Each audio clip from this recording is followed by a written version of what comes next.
Considerando toda a evolução que já tivemos até esse exato momento, nós podemos afirmar de que você faz parte já dos 30% de pessoas que trabalham no segmento de incorporação imobiliária que mais entende de todo o ciclo no Brasil até o momento.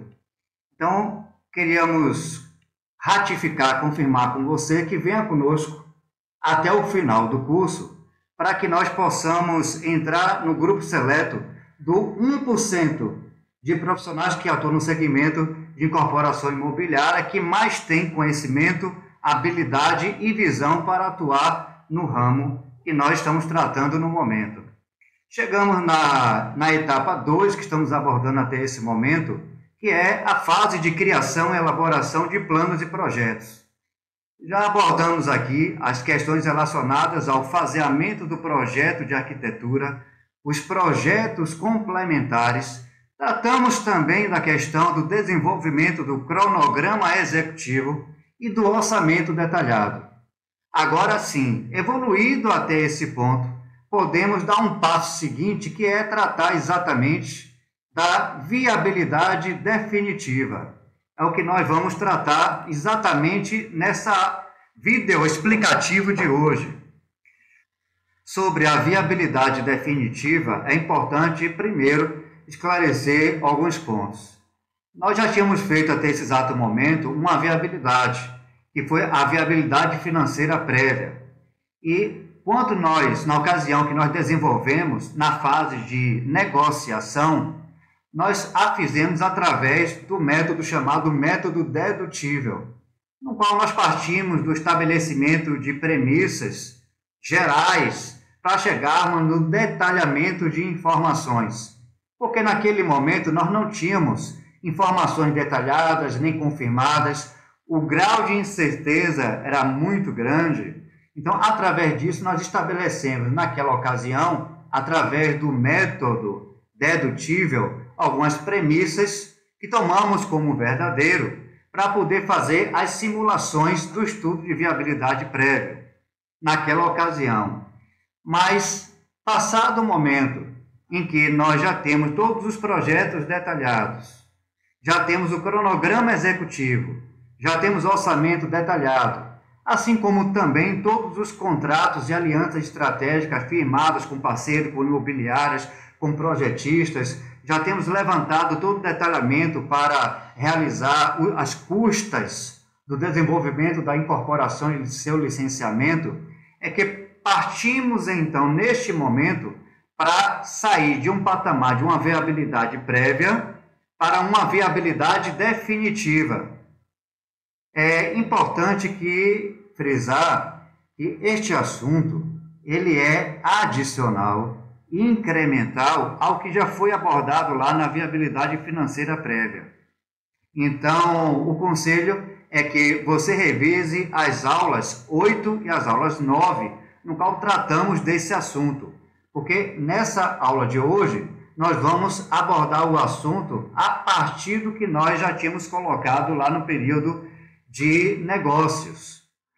Em resumo, é fundamental lembrar que na etapa de negócios já se tenha sido realizado uma viabilidade preliminar, com base em premissas que foram estabelecidas e tomadas como verdadeiro, quando não havia ainda detalhamento de projetos suficientes e muitas informações tinham um grau de incertezas maior, justamente para fazermos as projeções estimativas através de uma metodologia que nós chamamos de orçamento parametrizado, aonde tomamos por base o estabelecimento de parâmetros de relatórios técnicos, como nós vimos na execução do orçamento, que é através de relatórios do CUB, normas de NBR e experiências anteriores para estabelecer justamente uma base de informação mais segura para que fosse realizado a viabilidade inicial.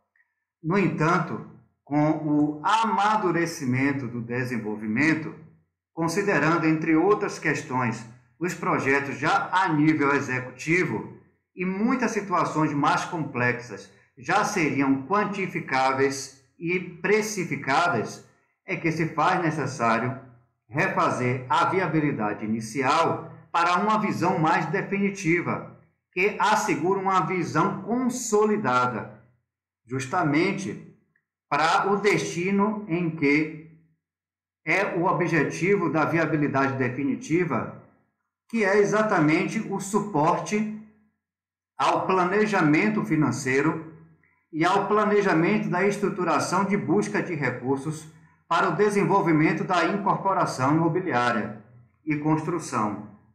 Nós temos exatamente aí na frente uma agenda do planejamento estratégico no que diz respeito à estruturação da viabilização de recursos. Está aí desenhado todo o processo justamente do amadurecimento desse ciclo, na qual nós temos até o ponto 3, dois pontos importantes que nós já desenvolvemos anteriormente, que seria o cronograma executivo, tanto do projeto como de obras, como também o orçamento detalhado. A partir desses dois pontos, nós chegamos, entre outras questões, já tendo todos os projetos detalhados e todos os contratos estabelecidos, ao patamar da segurança de informação para que seja revisada a viabilidade inicial. Então, tendo por base a viabilidade definitiva, nós estabelecemos, através dela, um plano de negócio de natureza financeira e operacional.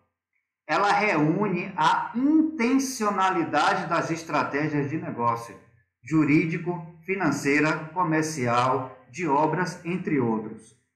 Por isso, cabe uma ressalva, que a viabilidade, mais do que uma ferramenta, antes de tudo, é fruto da formação de um planejamento estratégico. Através dela, nós conseguimos desenhar e quantificar a intencionalidade do planejamento estratégico. Ela consegue traduzir e quantificar os objetivos da incorporação. Então, a viabilidade, ela se destina justamente a servir de base, com essas informações estruturadas, para que seja dado o passo seguinte da incorporação imobiliária, que é o planejamento financeiro e o planejamento comercial.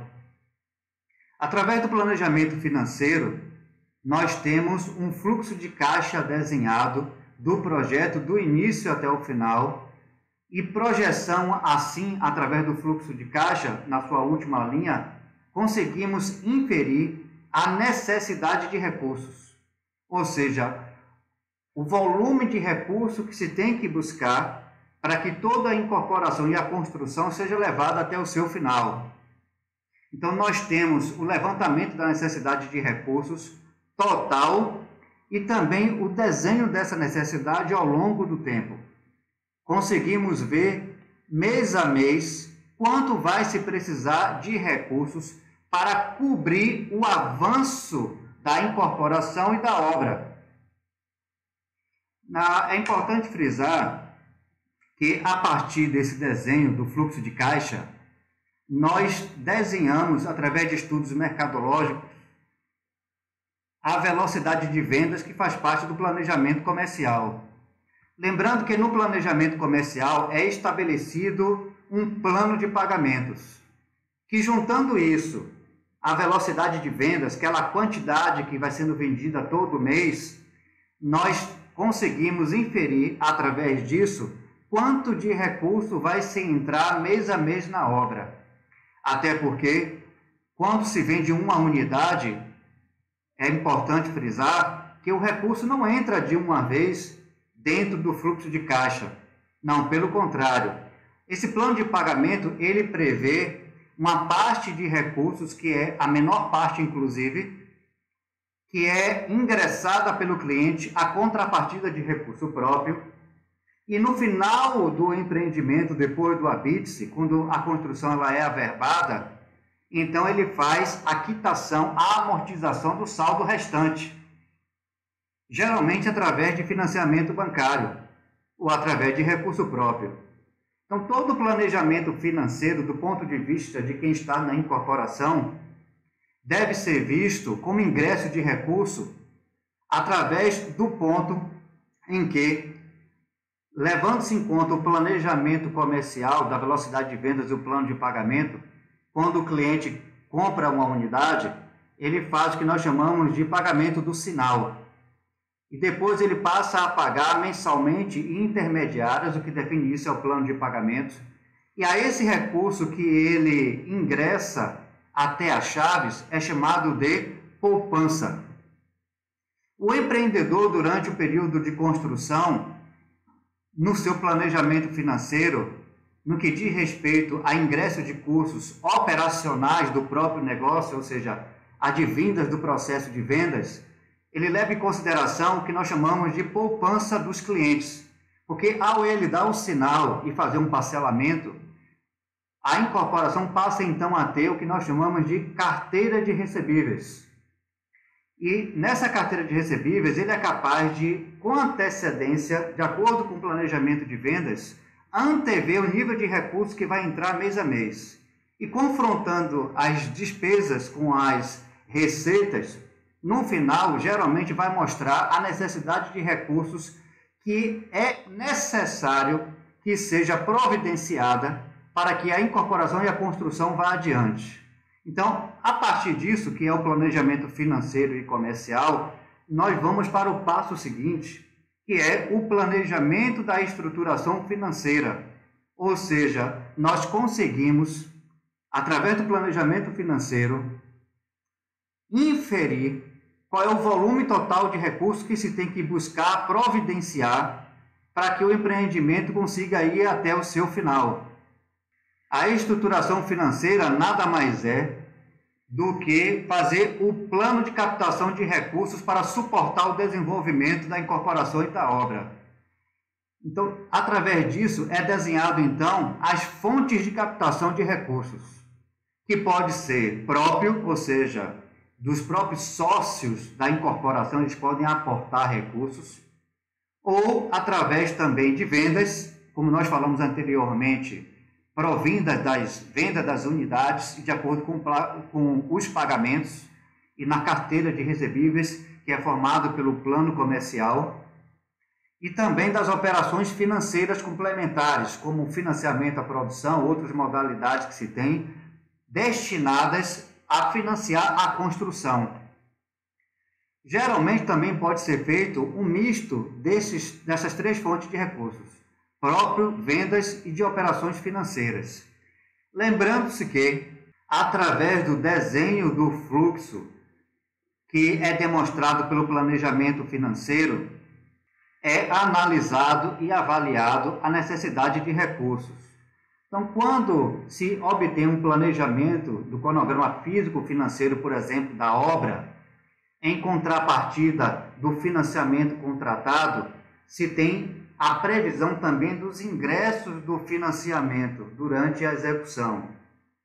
Então, casando-se os ingressos do financiamento, mais os ingressos de vendas, vai se observar, se juntando os dois, ainda assim tem necessidade de aporte adicional em algum período do mês, ou se os custos gerados pelo avanço estão totalmente cobertos por essas duas fontes de recursos, operacionais através das vendas e de financiamento através do subsídio de operações financeiras à construção.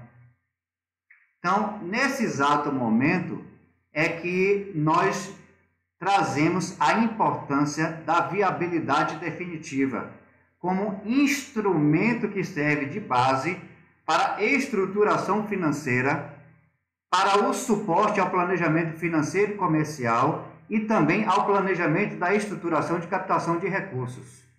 Daí a conscientização, a visão da importância de uma viabilidade definitiva bem feita. A partir desse ponto, é que sobre a viabilidade definitiva, então podemos deduzir que ela é o desenho quantitativo do planejamento estratégico, de forma mensurável e gerenciável. Ou seja, através da viabilidade definitiva, que desemboca no planejamento financeiro, é que é possível a visão numérica, quantitativa, do planejamento estratégico e de seu faseamento. Então, através dela, é possível, então, se criar instrumentos em que é possível realizar o monitoramento e o controle do desenvolvimento da incorporação imobiliária e da construção. A viabilidade definitiva tem uma amplitude muito maior do que o orçamento, porque ela considera elementos e ponderações estratégicas e informações complementares do que necessariamente somente os custos do empreendimento, como é levantado no orçamento, tais como as questões relacionadas à comissão de vendas do planejamento comercial, as questões dos impostos, do planejamento tributário, das aquisições do terreno, no estabelecimento do negócio lá no início, das taxas, licenças e regularizações no planejamento em si da incorporação e assessorias jurídicas, no que diz respeito ao planejamento também jurídico. Despesa de marketing também fazendo parte do planejamento comercial e de comercialização. Honorários técnicos, que é a contratação dos projetos arquitetônicos, projetos complementares, pós-obra e assim, etc. Ou seja, deve ficar muito bem claro que a viabilidade representa o desenho do planejamento estratégico. Por isso, é importante frisar de que não é difícil necessariamente mexer nas ferramentas em que nós desenhamos, realizamos, montamos a viabilidade financeira definitiva. Você tem que dominar os conceitos do negócio de incorporação para saber mexer nesses instrumentos com segurança. Ela necessariamente apresenta uma dinâmica da performance do projeto através do fluxo de caixa projetado, principalmente com uma visão da previsão de resultado. Por isso, ela é uma ferramenta estratégica de decisão e, como tal, deve ser elaborado em simuladores que permitam analisar cenários sob diferentes circunstâncias, estressando situações de receitas e de custos limites para avaliar os seus impactos sobre o resultado do projeto. Justamente nessa época, a viabilidade definitiva ela deve servir de base para um planejamento estratégico de qualidade. Então, do ponto de vista de enxergarmos a viabilidade definitiva como uma ferramenta para o planejamento estratégico, é importante que ela sirva para avaliações de cenários. Nessa época, se deve justamente chegar e testar os pontos limites da receita, estressando todo o cenário e avaliar esse impacto sobre o resultado final. Porque a partir dessa análise vai ser muito útil para se trabalhar um cenário selecionado e um cenário alternativo, no qual você consiga pensar que se as circunstâncias planejadas se deteriorarem até o limite desses testes de avaliações, você consegue antecipadamente planejar as respostas a esses riscos. Existem diversas ferramentas para simulações no mercado, como ferramentas no Excel, você pode adquirir, inclusive, de maneira muito fácil, tem muitas ferramentas boas. Tem o Viabil, que você também pode ser usado como ferramenta para fazer a viabilidade definitiva e também fazer o estudo de cenários. Então, a partir desse ponto, é exatamente o que nós podemos abordar anteriormente, lá na etapa de negócios, com a agenda para se montar uma viabilidade. Nós discutimos exatamente esse sequenciamento dos processos para se montar uma viabilidade numa visão processual em 5 passos, saindo aí do ponto 1, que é a coleta de dados, até o ponto 5, que é o diagnóstico e decisão. E estamos trazendo de volta nessa aula justamente para nivelar e auxiliar na compreensão da estruturação da viabilidade definitiva. Nesse desenho que nós já abordamos anteriormente, revisando rapidamente, nós temos aí que a primeira etapa do processo da montagem da viabilidade é justamente a coleta de dados, no qual se deve prezar pela qualidade da informação. Lembrando-se que informações equivocadas leva-se a decisões equivocadas. No passo seguinte, que é a organização e análise das informações que foram obtidas na época da coleta, no qual nós fazemos a tabulação e estruturamos e selecionamos a ferramenta que será feita a montagem da viabilidade. No passo seguinte, número 3, é justamente tendo sido feita a coleta de dados, organizado as informações e ter estabelecido o instrumento e a estrutura para fazer e projetar a viabilidade, então monta-se ela de fato, no qual, a partir dessa estrutura, nós inserimos as informações e as fórmulas lógicas. Lembrando-se que, o que é importante frisar, que o difícil não é mexer nessas ferramentas.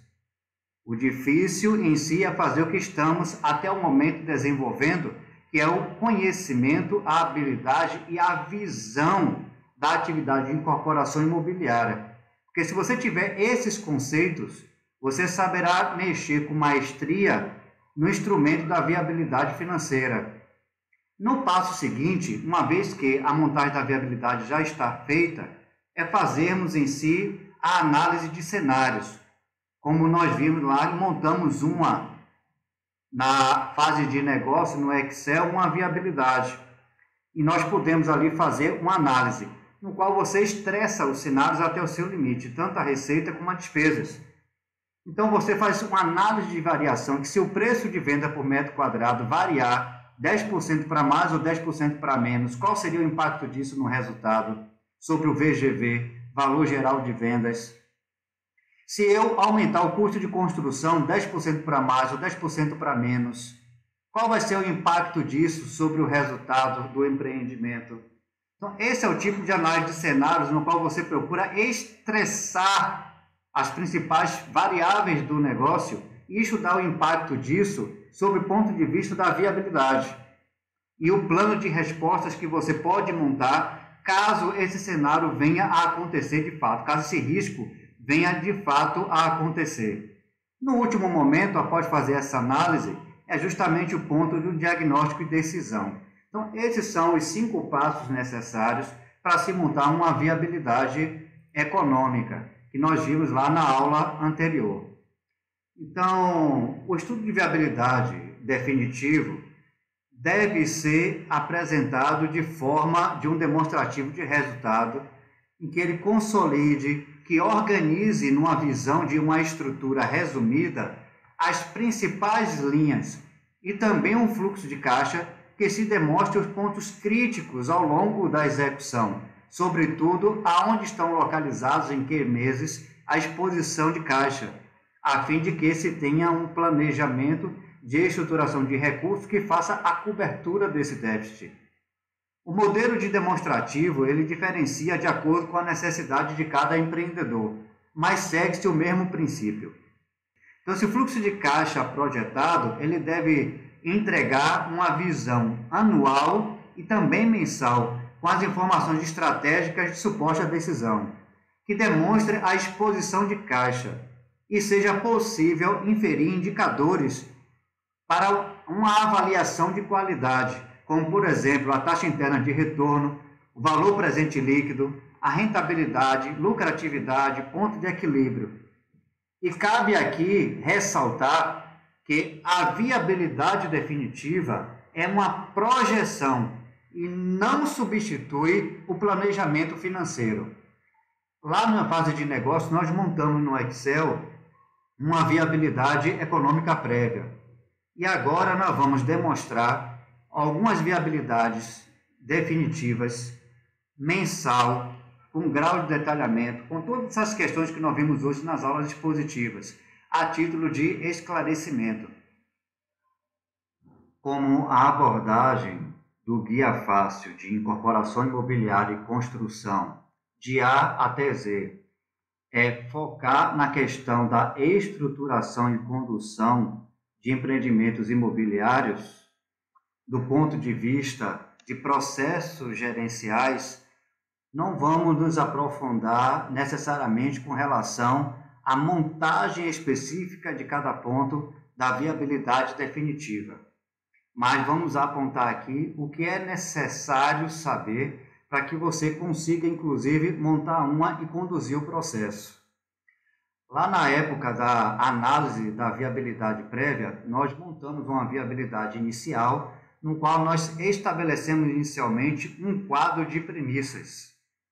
E através desse quadro de premissas, nós montamos e preenchemos um demonstrativo de resultado. Uma das grandes diferenças entre a viabilidade prévia e a viabilidade definitiva é que a viabilidade definitiva, por obrigação, deve nos dar uma decomposição dessa visão mensal e anual. É justamente essa diferença básica para servir de suporte para o planejamento financeiro e, obviamente, para o planejamento de estruturação de fontes de receita.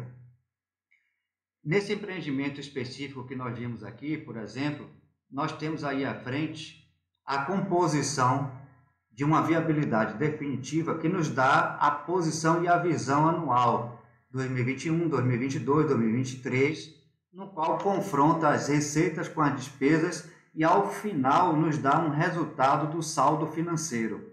Essa daí é a visão anual.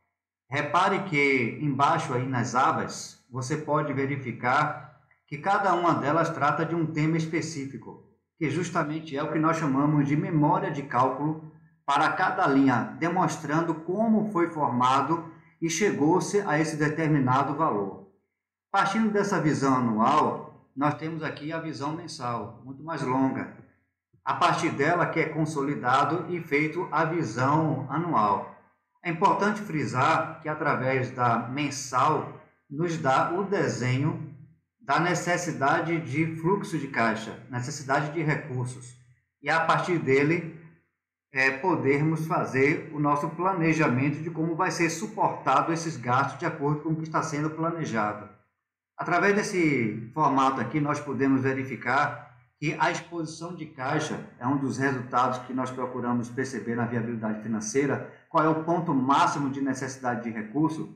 Acontece em dezembro de 2022, justamente nesse ponto aqui, que é 9.141. Especificamente para esse empreendimento, que se trata de um condomínio de lotes, o empreendedor ele tinha recursos e preferiu não esperar iniciar as vendas e quando obteve o alvará, ele começou a fazer a construção. Nós podemos observar que começa a ingressar recursos a partir de outubro de 2022.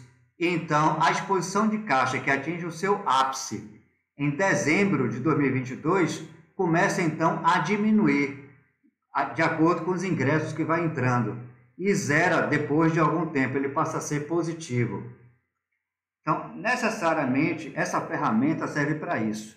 Agora, como é que se trabalha? Como é que é obtido e nós podemos chegar a esse desenho mensal? Justamente através do que nós chamamos de quadro de premissas, onde nós estabelecemos as variáveis que vão fazer com que a formatação das receitas e dos custos sejam estabelecidas. Esse aqui é o quadro de premissas desse estudo que nós estamos vendo nesse momento, no qual é estabelecido o total de área privativa, que é o total de área de vendas, o total de unidades autônomas, que é 294. Então, ele nos dá a média do tamanho da unidade autônoma, que nesse caso são lotes de alto padrão, que é 2.139 metros quadrados. Colocando aqui o valor de vendas, que é 250 mil, nós temos que o valor de cada unidade, em média, é 534 mil. Colocamos também aqui no quadro de premissas as questões de como é que se dá a aquisição da unidade autônoma pelo cliente, através do plano de pagamentos. Então, ele vai dar uma entrada aqui de 15%, vai dividir o restante em 120 vezes, e aqui é estabelecido também a questão dos juros do financiamento, assim como outras informações que são chamadas de premissas, para nós fazermos as projeções e as estimativas. A partir disso, não se preocupe que no mercado existem diversas ferramentas que você pode montar a sua viabilidade. O que é importante é que você compreenda o mecanismo da incorporação imobiliária e seu conceito, para que você domine e possa mexer com tranquilidade essas ferramentas, que não é difícil. O que você tem que se ater é justamente em dominar o mecanismo, os conceitos da incorporação imobiliária.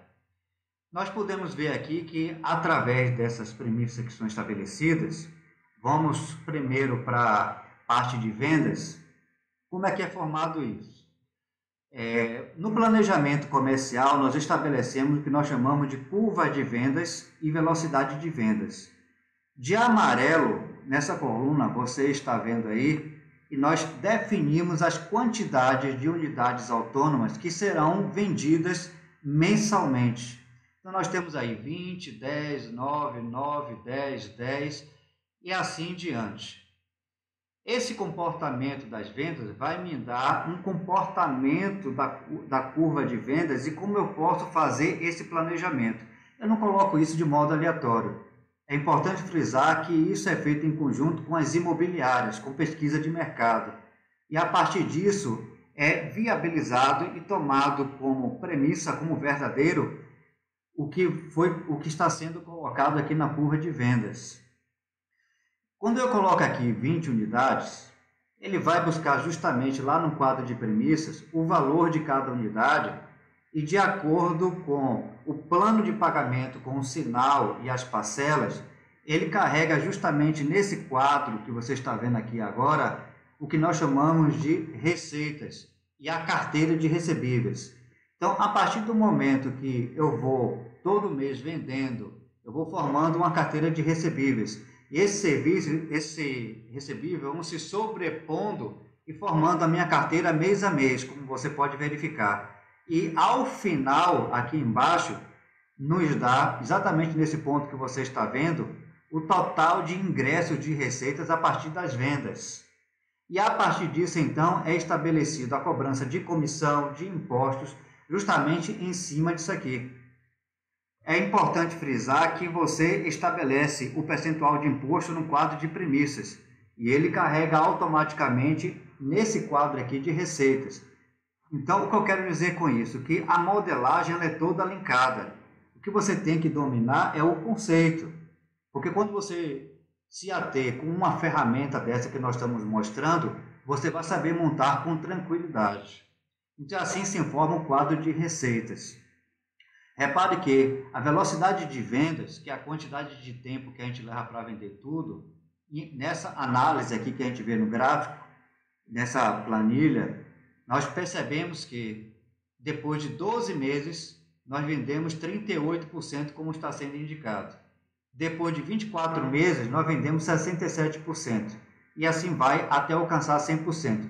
E isso se chama velocidade de vendas.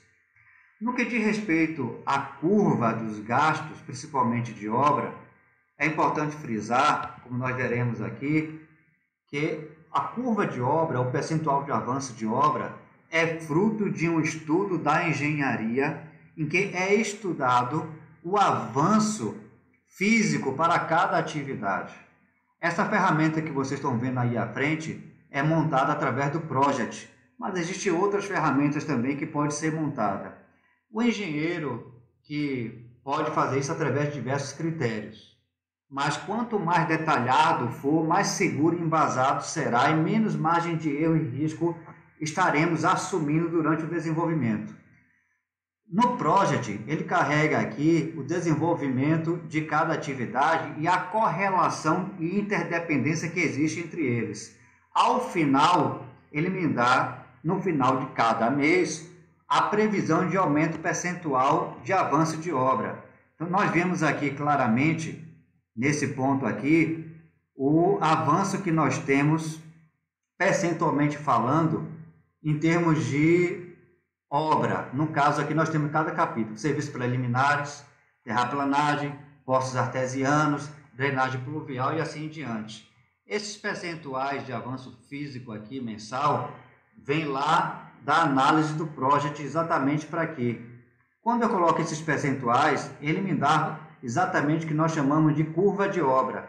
Eu transfiro para aqui, exatamente nessa coluna que vocês estão vendo, o que tem lá no orçamento definitivo de obra. Eu trago para cá através dos principais grupos. E eu posso decompor isso de forma gerencial nos grupos, ou até o nível de decomposição que interesse a mim monitorar e controlar. Então, ao eu colocar aqui o valor que tem de cada capítulo, ele vai buscar aqui automaticamente o percentual que foi alimentado lá naquela planilha que veio do Project e me dá o desembolso que tem de cada capítulo desse. Ao final, obviamente, nós temos o carregamento aqui do custo mensal de cada mês referente à obra. Por exemplo, nesse primeiro mês aqui, nós temos custo de 119 mil. Quando eu vou olhar o fluxo mensal, quando eu olho lá a linha de construção, no primeiro mês, nós temos aqui, onde eu estou indicando exatamente agora, o valor de 119 mil. Então, o que é importante que você entenda é que a viabilidade definitiva, ela serve de base exatamente com o seu grau de detalhamento entre receitas e despesas, justamente a apuração do comportamento do fluxo e necessidade de recursos durante a execução e avanço da incorporação imobiliária e construção. E assim eu posso fazer o meu planejamento financeiro e o planejamento da estruturação de recursos. E outro modelo. Então, necessariamente, o que deve ficar dessa aula é que, através da viabilidade definitiva, nós conseguimos uma visão mais analítica do plano de negócio como um todo, da natureza financeira e operacional. Ela reúne a intencionalidade das estratégias do negócio e assim ela serve de base para que seja feito o planejamento financeiro e comercial, que nos dá uma visão detalhada do fluxo de caixa e da necessidade de recursos. A partir do que for apontado, nós fazemos então o que se chama de planejamento da estruturação de captação de recursos, que pode ser feito através da fonte de recursos de capital próprio, de vendas ou de operações financeiras. Então, essa é a compreensão que a gente deve ter com relação à importância e à condução e estruturação da viabilidade definitiva.